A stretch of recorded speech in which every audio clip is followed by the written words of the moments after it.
Welcome everyone to the Advanced Crystal Eye XDR configuration. I'm James Blair. I'm one of the business development managers in Western Australia for Red Piranha, and I will sort of hand over soon to our Senior Security Operations Center Manager, James Bryan, and our Senior Security Networking Engineer, Nidhi Singhai. So I will just quickly note that this is an interactive presentation. I want to keep it as interactive as possible. So if you do have any questions, Raya will be moderating the chat on your screen to the right-hand side, and we'll answer those questions towards the end of the presentation. So I will hand over now to James, who will start the presentation and take you through the first step. Thanks, James. Okay, let's move on. So today we're talking about the Crystal Eye Advanced Security configuration. At the start of this presentation, I'm going to put a focus on Zero Trust Network Access, or it's sometimes referred to as Zero Trust Network Architecture. So this is a sort of final outcome that you might have for configuration of a network for security purposes, but it's not the total scope of what we're covering today. So what is ZTNA? Zero Trust Network Access or Architecture is a product or service that creates an identity and context-based logical access boundary around an application or set of applications. I'll let you read the rest if you want to, but essentially what we're talking about here is controlling where users go through a network, what they have access to, and how to verify both the device and the user. Now, I did have a video here, but it looks like it's not going to play on this platform. Essentially, somebody is doing the trust fall exercise, but the man at the door comes in with a box of donuts, resulting in zero trust, and the lady falls on the floor. I'll let you use your visual imagery to sort of see how that would play out, but that's not what we're talking about. We're talking about networking and security. So why ZTNA? The primary drivers behind this are the push to bring your own device, remote work, and VPN connections. Alongside this, we have a shift towards hybrid and cloud-based deployments of applications, particularly software as a service and web applications. This creates an additional perimeter. Perimeter expansion is essentially the transaction process of those business transactions or the application transactions takes customers from on-prem, working from home, off-site, even international, through your internal network, through the layers of security controls, and into a cloud or data center that may be providing those services. So this is a natural extension of the principle of least privilege to a network architecture-based approach. So taking what we've learned over the past 30, 40 years in ACLs and mandatory access control, and applying the same principles to how we design and develop our network architectures. It also lends to the reduced likelihood of cyber attacks, since we're reducing the attack surface. Those web applications sitting in data centers and in the cloud can only be accessed then through the cloud access service broker or through the proxy that is sitting in that environment and forcing all traffic to come through the on-premise environment. This also reduces the impact of cyber attacks if they were to occur, ransomware, malware, etc., because we're looking at compartmentalizing that access. An application cannot speak to a database in a different zone. Similarly, the architecture and the infrastructure you have on site can only connect through a trusted relationship to the applications and the infrastructure that's sitting in other environments. So never trust, always verify. Now, there's a lot of difficulties here. Primarily, the main difficulty that you come across is in attempting to implement ZTNA in an existing, particularly in a highly developed environment where there's a lot of systems, there's a lot of networks and groups, and the architecture is it's mature, but it's not robust in this secure approach. This would require that mapping of all of those connections, of all of those processes, in order to determine where the security layers are, how you segment, how you trust and verify. So there's a lot of complexity there, particularly without a unified approach. If you have multiple IAM systems, multiple systems doing verification of the user and of the device, then integrating all of this becomes a major issue. So unifying identity and access management, AD systems, your cloud-based IAM, managing staff onboarding and offboarding. So one thing that's a primary driver of this is staff is in a particular group, maybe accountants, they have access to an accounting software as a service platform, and one of them leaves or a new staff member joins. To have those disparate systems doing the account and access management verification means that one change or one new employee is going to result in that change having to propagate across multiple systems, and keeping track of that is very difficult. So centralizing that is one of the key components here. Establishing user trust. So you're trusting the user based on their AD username. You're trusting them based on some MFA token. There's a number of complexities there as well.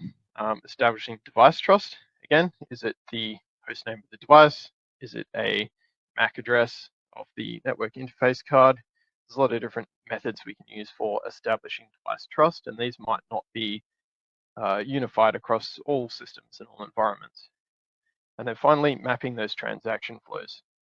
This is one of the most complicated components here because it requires an understanding of exactly who does what and what systems are involved in that communication and what does the connection look like, from where are they coming from, in what sort of different situations, and where are they going to along the way. Now, the benefits of Red Piranha's approach are primarily reduced complexity. We're talking about a single system across multiple deployments on site, on-prem, in the data center and in the cloud. And this allows us to have that single pane of glass, that single repository for managing these security controls and these verification mechanisms. So synchronized identity and access management, talking about AD or Active Directory integration or LDAP, if that is the case. And that's providing a user verification control. Unified asset management. So again, Crystal Eye interface providing the asset management component. And this is for the device verification. Application of security controls and monitoring, as well as access controls. So having the same sort of configuration controls for IDPS, for web proxy, for secure web gateway across the on-premise, in the cloud, data center. So the ZTNA approach. The idea here is we identify the assets and the protect surfaces. So the protect surfaces here are the individual environments. They may be subnets, they may be VLAN segments, they may be a cloud deployment. We map the transaction flows. So as I mentioned before, accountant working from home on a laptop is connecting into the infrastructure using a VPN connection. This is into your on-premise. This is passing through level of security controls there, IDPS, web proxy. Then they're passing through onto a software as a service. And this is done through that trust verification of both the user and the device and connecting to the VPN. And there is a encrypted tunnel then to the data center, and they can access the software as a service there, but not through any other mechanism due to the way that is locked down. So building that zero trust architecture is in deploying that process that you've now mapped and creating the zero trust policies. So these are the security controls. These are the dynamic routing rules, the advanced firewall rules, and then monitoring, maintaining, responding, and improving. Things are obviously not static. Processes change, software changes, users change, the environment and the equipment they use also changes. So we need to be able to keep track of how we've implemented this and be able to improve upon it over time. Now, how do we accomplish this with the CE XDR? And I've already hinted at a few of these, so there's a bit of repetition here, but we're mapping those transaction flows. The Crystal Eye XDR is placed at the center of the transaction process. So this is ensuring that all traffic that is critical and predefined is passing through the Crystal Eye. We have an enterprise AD MFA deployment. So we have two types of user verification, both at the MFA layer and at the Crystal Eye through the recognition of that username in the context of the network. We have the Crystal Eye AD integration, so that's synchronization of the AD management you have in your AD environment and on the Crystal Eye. We have the asset management completed and maintained. So we know this particular user is using this laptop. We know that it has this MAC address. We know that it has this host name. And this information is all logged in the Crystal Eye and mapped correctly. We identify aware security controls.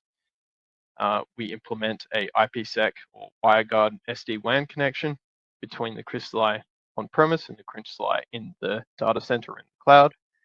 We identify identity-based firewall rules for a single point of access to assets. So this is locking down the ability for a user coming through that VPN connection to go into the cloud. Remote access through VPN, so we force that user in through that security layer, and cloud security configuration to restrict access only to tunnels. So this is done on cloud side, ensuring that we've restricted the firewall and security policies in the cloud environment to ensure that connections only come through that Crystal Eye. Now, I've given an example here, which sums up a lot of what I've said already.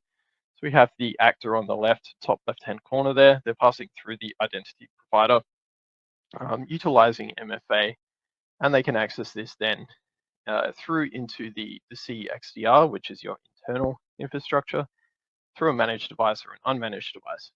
Now, if they're coming in through a managed device, we have that asset registered in the Crystal Eye. We then have the advanced firewall rule that allows them to access that cloud environment. If they've come through an unmanaged device, that rule does not apply, so they do not have access to that environment. At the top, right in the middle there almost, is the Active Directory server. And this is synchronizing AD sync into the identity database, which is stored on the Crystal Eye. So we have access to these two resources. That is the AD users of groups, as well as the host information provided by DHCP leases and so forth. On the cloud side of things, we have another Crystal Eye, and this is providing that encrypted tunnel and that connection between the on-premise and cloud environment. And we have our Cloud Access Service Broker and Identity and Access Management sitting on that side, synchronizing, maintaining the identities that may exist as part of the software and service accounts that exist in the cloud, and those that exist as part of the AD environment. And then at the end of this, we have the software as a service apps, on-premise apps, microservices that may be provided to the user. Essentially what we're trying to protect and restrict through very specific mandatory access controls. Now, the bottom put on here SIEM and threat intelligence sources. So there's a couple of other factors here that tie into ZTNA, that is user event and behavior analytics. These are sort of bundled into SIEM, but really we're looking at the context of the user, the behaviors of the user as part of that user verification process. So we provide this through things like machine learning capabilities to say that, yes, we know that this is this user account, they're coming through this device and they're coming through a VPN, but they don't usually access this service at 2 a.m. So this is part of that monitoring capability that says that something is abnormal here, even though we have that verification. And this is an important part of ZTNA, is monitoring the impact and the effectiveness of the controls that you've deployed to restrict access to certain users with that verification to certain services. Now I'm going to pass you on to Niti, who's going to take you through an in-depth look at not just ZTNA, but advanced Crystal Eye configuration security controls and how we might accomplish some or all of these things in different environments as needed. Because at the end of the day, this is a long haul for a lot of companies, unless you're coming in right from scratch and you can build this in from the get-go. It takes a long time to get to this point. Companies like Google and Facebook and so forth are still working towards this due to the complexity and the number of transaction processes that they need to map and then apply the security controls for. So I'll be available at the end if there's any questions, but for now I'll pass you on to Niti. Thank you. So time to go a bit in depth with the way Crystal Eye can help you achieve zero trust network architecture. The first step in any deployment is to plan your network and to identify the use cases for ZTNA. We also need to identify the network perimeters that we are trying to secure. These help us in planning the network segments effectively. So some of the possible use cases for ZTNA that we can cover with configurations are First would be to control access to sensitive applications. This would mean creating network groups based on the access permissions to the applications. So which users or user groups should be permitted to access a particular application or a server. Also, another network group can be based on common roles, like different business units in an enterprise. Something similar to what we spoke about in point one is user privileges. So here we can have servers, staff, contractors, guests, all having varied access levels in a network. With the surge of BYOD devices, we can also have network groups based on the location of any user. So this can be local staff versus remote staff, or on-premise servers versus cloud deployments. Another important aspect in planning is to identify the different perimeters in the network. So the slide lists the perimeters based on the traffic patterns, and it applies to on-premise, cloud-only, or hybrid deployments. So the first one that we have is inbound. So what is inbound? It's mostly the external to internal network traffic. So it needs protection for the incoming traffic. The second would be outbound. This is mostly internal to external. Since most of the traffic today is encrypted, this would also involve decryption of the traffic at the perimeter. Then we have intersite traffic. This is the traffic that flows between the different deployments of the same enterprise that are linked with each other through IPsec or WireGuard tunnels. Then we have internal traffic. This is the traffic that is local to any site, or untrusted internal. So this is the traffic from remote access to internal network, where the site admins do not have control over the end devices. They can be managed or unmanaged devices. Or this can also be the traffic from guest networks within an organization. So once we have identified our use cases and network perimeters, let's see how we can use Crystal Eye to secure the perimeters. So let's talk about different application and sensors that we have in CE at the moment to enhance your security. When I say at the moment, I mean that we have loads of new stuff coming in the future releases as well. So we'll be covering these applications in more details in the coming slides. The first one that we'll be talking about is hosts and groups, then firewall zones, multiple SSL VPN servers. Then we have the sensors, secure web gateway, IDPS profiles, and how the traffic rules, advanced traffic rules can combine all these. Hosts and groups and zones are the segmentation building blocks in CE. Hosts and groups enable us to combine multiple network entities in a single group. The advantage that this gives us is that with UCMI architecture that we implemented in 4.0, you can use hosts and groups in different applications. If you want to modify any group, you only need to make the modification in the hosts and groups app, and the effect can be seen across CE. So the different groups that are supported by CE are, we have IP hosts for grouping different hosts and network. We have domain groups for combining different application domains, MAC host groups to combine the different end user devices, and service groups for different services and applications. Zones help us in virtually dividing the network into separate subnetworks. These subnetworks can have different policies and are the building blocks of multi-tenancy in Crystal Eye. Once you have identified zones, you can apply different policies to a particular zone, and it can act as a separate network within CE. Some of the best practices to identify when we would need different zones in CE are ones when we have devices that can be based on their applications, like we have workstations versus servers, internal servers versus public servers. Second, we can have different data hosting servers that can be divided based on their environment, like production versus staging versus development. Or we can have data stores or non-data stores. We can also create zones to group similar assets in CE, like different business groups or high-risk assets that need stricter controls and compliance requirements. Lastly, we can divide our remote users into different groups as well based on their access permissions or based on their managed and unmanaged devices that they have. So moving ahead from segmentation, let's see how we can use applications to provide active protection in CE. Our first application is SSL VPN server that controls access to your enterprise network from remote clients. SSL VPN application, it mostly protects the inbound and untrusted internal network perimeter. We discussed the zones for different users earlier. So next that we can use here is multi-factor authentication. With multi-factor authentication support in application, security is advanced and CE can take care of offboarding stuff from the same application. Also, CE supports time-based token generation and authentication that can handle expired sessions. We can enable split tunnel in the end devices by advertising selective subnets from CE or control access to different networks behind CE using traffic rules. Next we have is the secure web gateway that controls our outbound network perimeter. This includes a web proxy server, content filter, and antivirus applications.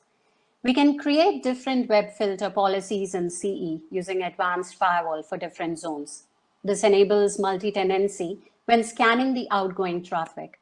Since most of the applications use secure connection these days, we should enable SSL filter in CE when we need to intercept HTTPS traffic.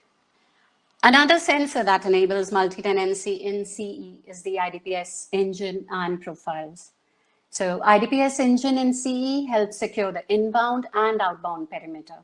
We can run different profiles in different zones in CE.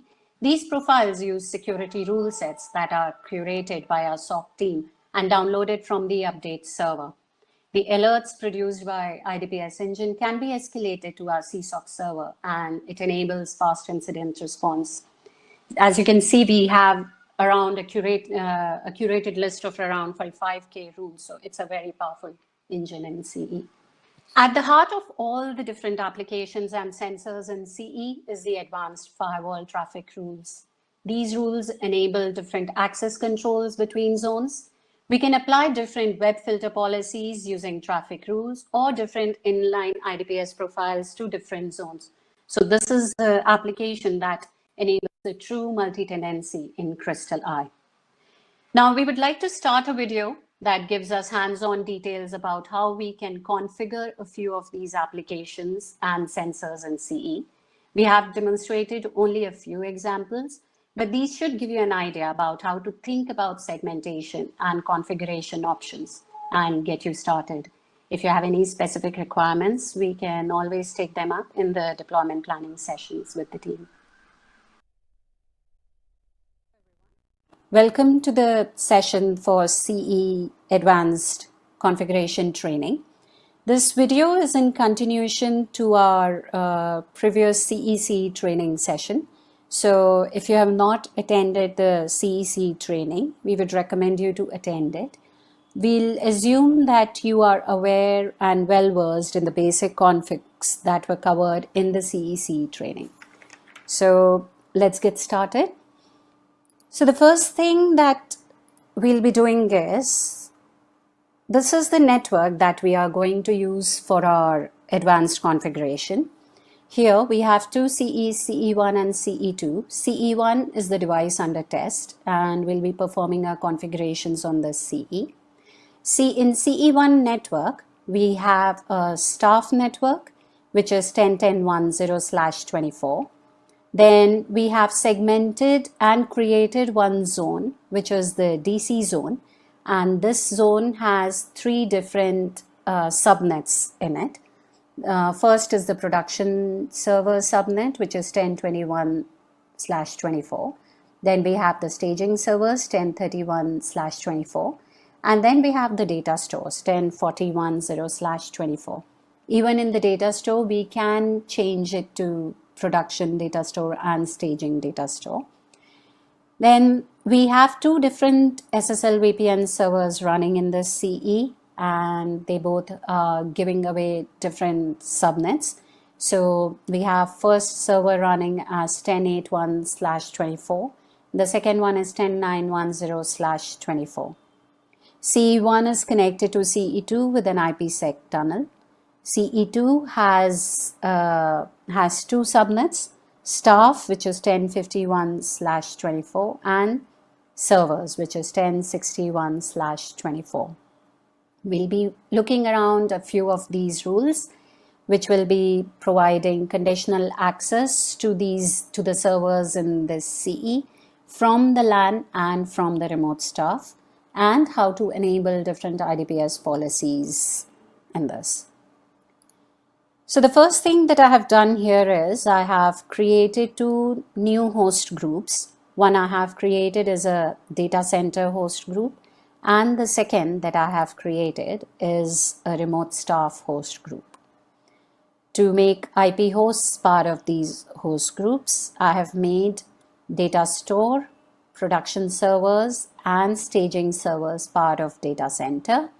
And I have made our contractor and our staff as part of remote staff host group. This host group and IP hosts are covered in the CE/CE training and how to create them. So first, let's go to the SSL VPN servers. Now, I've created 2 different SSL VPN servers here. Now, why would we need 2 different VPN servers? One, this enables us to use different DHCP pools for different networks. So that would help us in controlling access to different groups of remote devices to our network. That is one of the main reasons why we have done this. Now, by default, SSL VPN pushes default route to your end devices. This means that all the connected devices will be using CE as their default gateway. Now, if for any reason you want to enable split tunneling at your end devices, the way to do it is you disable the default route and you selectively push your routes from here. One of the reasons that you might want to do this is that you don't want to give access to all your networks behind CE. So one of the ways to control it is by using this. But I would rather recommend that we use traffic rules for doing that. So here we push 10.20.10 and 10.30.10/24. Now, if you see, we are not pushing 10.40.10/24 because we don't want the remote staff to access this directly. So we have pushed these 2 and we updated. So this configuration enables split tunneling in your end devices. Now, after split tunneling, we'll look at our web filter rules. You would have noticed that CE by default comes with a default transparent web filter rule, and the source is LAN and hot LAN. What this means is that any HTTP traffic from LAN or hot LAN will be intercepted transparently and will be passed to the web proxy server in CE, which in turn passes it to content filter for filtering of data. And content filter runs antivirus engines, and it is a very powerful engine for content filtering in CE. And if the data does not contain any malware or viruses, that data is passed through. So our web filter and secure web gateway is a very powerful sensor for monitoring our internal to external traffic. So we would highly recommend to use this because it has a lot of controls and it has a lot of protection here.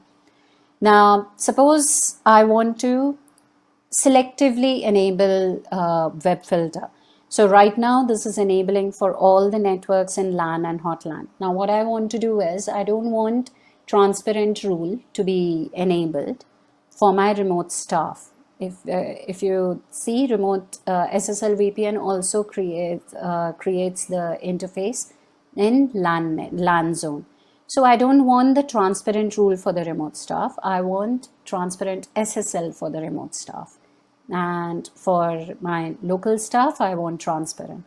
So what we'll do here is we'll mark the zone as LAN and we'll add that for 10.10.10/24 only I want web filter and transparent, and we mark as update. Now we add another rule for transparent SSL, and my source network is still LAN. Now what I want is for my remote staff. So we created a host and group. So in source, we'll make use of our hosts and groups, and we'll choose remote staff here. So all the subnets which are part of remote staff will be included in this rule. And we say from LAN, remote staff, destination any, your target is web filter, and you select a mode. Now we have transparent SSL where we enable, where we intercept HTTP and HTTPS traffic transparently. The client does not know about it. In case of SSL, we need to install the certificates in the client browsers. Then we have explicit and explicit SSL modes, and we also have an option of bypassing the traffic. So for our remote staff, we are choosing transparent SSL, and we add this rule. So because here it is an SSL rule, we can download the certificates from web proxy server, and we go to web proxy server, and you have the option of downloading the certificates here. So this is how we can enable different web filter rules for different networks in CE. Now we come to how we can control. We have covered the web filter. Now let's see how we can use IDPS profiles and security rules in CE. As you know, CE comes up with a default profile which runs in detection and protection mode. So what detection and protection mode means is it is running parallel to all the traffic that is coming to the firewall. So this does not, the engine, the sensor does not sit right in the middle of the traffic. It is the traffic gets duplicated to our IDPS engine, and it generates alerts if you have any traffic that matches the rules. And if you have any reject rules, the engine sends reset. A lot of times what we have observed is that applications and browsers, the moment they receive a reset, they reinitiate the connection. So you'll see that the connection is not going down. So for enabling a stricter control over your traffic that is coming into CE, what we recommend is to use an inline profile. Now, what is an inline profile? An inline profile sits right along with the firewall. So the traffic first hits the IDPS engine. Only if IDPS engine passes it, does it go to the other daemons in the system. How do we do that? One of the cons of using inline profiles is false positives. So, which is the main reason that we have tuning sessions with SecOps. So they tune your network so that the false positives can be avoided. So in order to create inline profile, we first create an inline rule set. So you click and add here. You click inline rule set, choose the mode as inline. And in our case, what we want to do is we want to create an inline profile, a stricter profile for our DC network. So what we'll do is we'll choose our rule set as WAF. So I'm choosing the rule set as WAF, and we add this rule set. What the addition of rule set is doing is we are now, the system is now downloading the latest WAF rule sets from the update server. So our update server has around 50K rules, so, and which are curated looking at the different networks and the different traffic patterns by our CSOC server. So this is where we pull in those updated rule sets and we download them on CE. The next step is to create an inline profile. So we create an inline profile, inline WAF profile. We choose our mode as inline. The moment we choose our mode as inline, the reference rule set gives us all the inline rule sets that we have created. By default, event logging is enabled for all the events that are in the IDPS engine, but so we can choose which ones we would want, so as not to generate a lot of data in CE. So we'll be dropping off DNS in this one, we'll be dropping off DHCP, and if you will see, there is no source selection here because this works with the firewall. So we'll be adding a firewall rule to put it into effect. So now we add this profile. So as you can see, please create a traffic rule in advanced firewall for controlling traffic. So this is the main difference that we have during the creation of an inline profile and a detection and protection profile. The detection and protection profile gives you an option of choosing the zones where you want the traffic to be seen by our IDPS profile, and in case of inline, we'll be adding a traffic rule. So we go to advanced firewall, we add a rule, inline WAF, TCP UDP, our source zone is any, our destination zone is DC. Now in our target, we choose IDPS. So the moment we choose the target as IDPS, all the inline profiles that were created in the system will show here. Since we have only one, we'll create this and we'll add this rule. So what will happen is now any traffic that is coming from any network to DC will first go to the IDPS engine. If the engine does not drop any traffic, then it will go to the other sensors and other applications in CE. So while we have created this inline profile, a big point that I would like to add for IDPS profiles is our home net. Now, when we say home net usually consists of the network that a CE has. So in our case, it will be 10.10.10, 10.20, 10.30 and 10.40. Now, since we are connected with an IPsec tunnel to CE2, if there are any queries that are coming in from 10.50 to CE1, we want CE to treat staff 2 and server 2 also as our local network. Otherwise, we'll get again false positives. CE will start considering that it is from an external network. So what we do is we modify our home net and we include staff 2 and server 2 subnets also in our home network.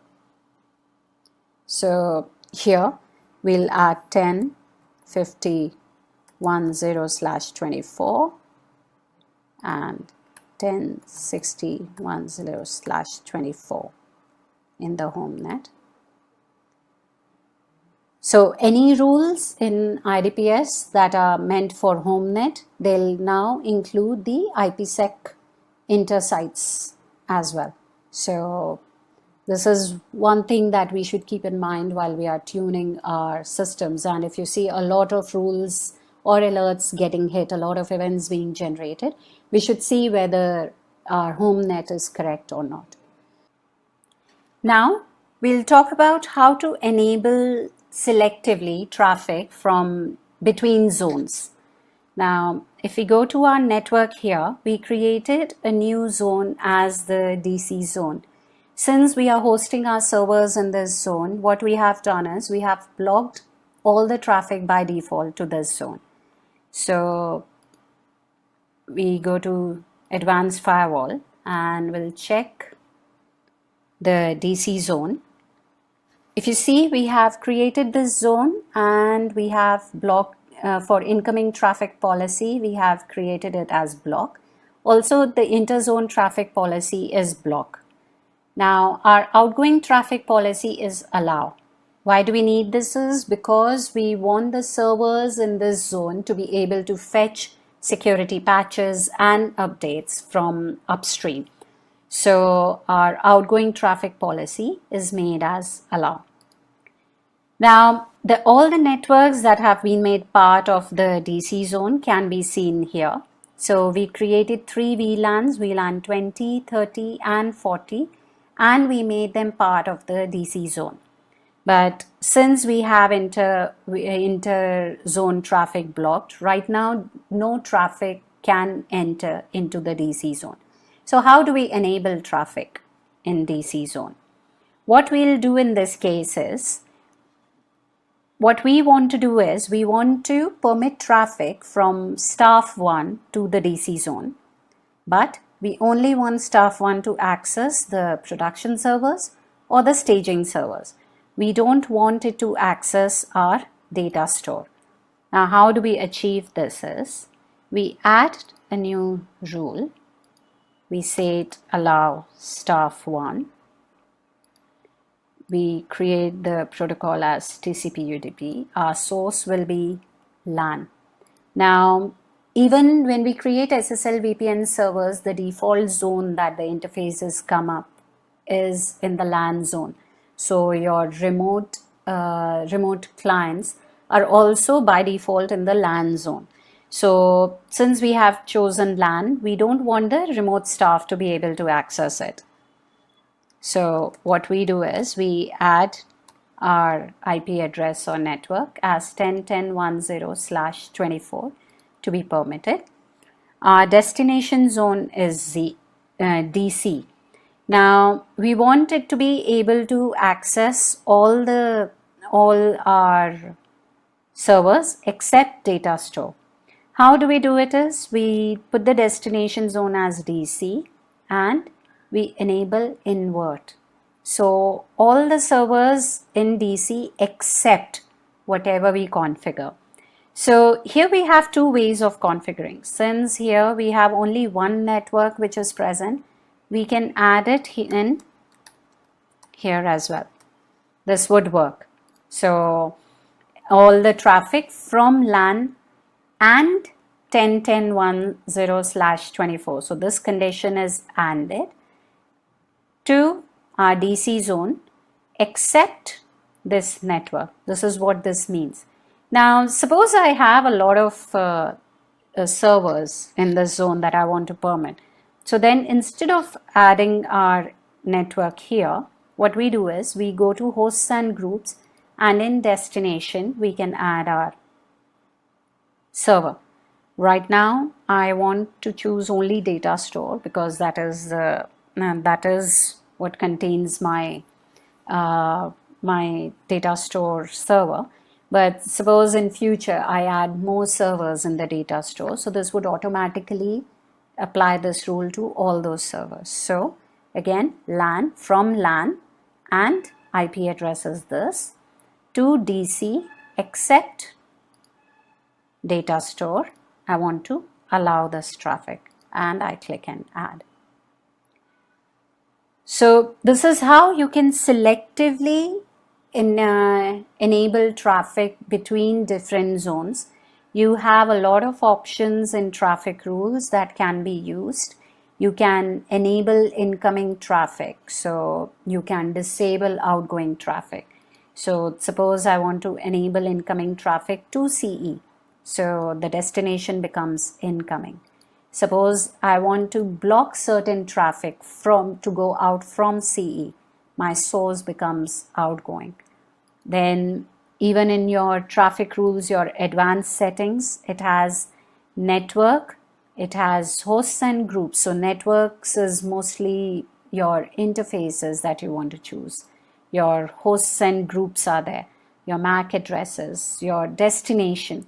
So you have a lot of options that you can use while creating a traffic rule to permit your traffic between different zones or different networks in CE.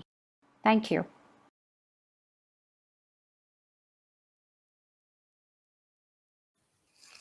All right, we can run through. There's one question in the chat there from Adam. James Nitty, if you want to run through that question, and obviously open the floor up to anyone else present who would like to ask James or Nitty anything about what we saw today. Can you explain more as to why we might want to restrict access to that data store from a security perspective? Yes, so why we would want to restrict access to our data store from a security perspective. Basically, we want only a few applications or our internal applications to be able to access data. Data, as we know, is the most important aspect of any network. So we want to prevent its access from any of the external entities.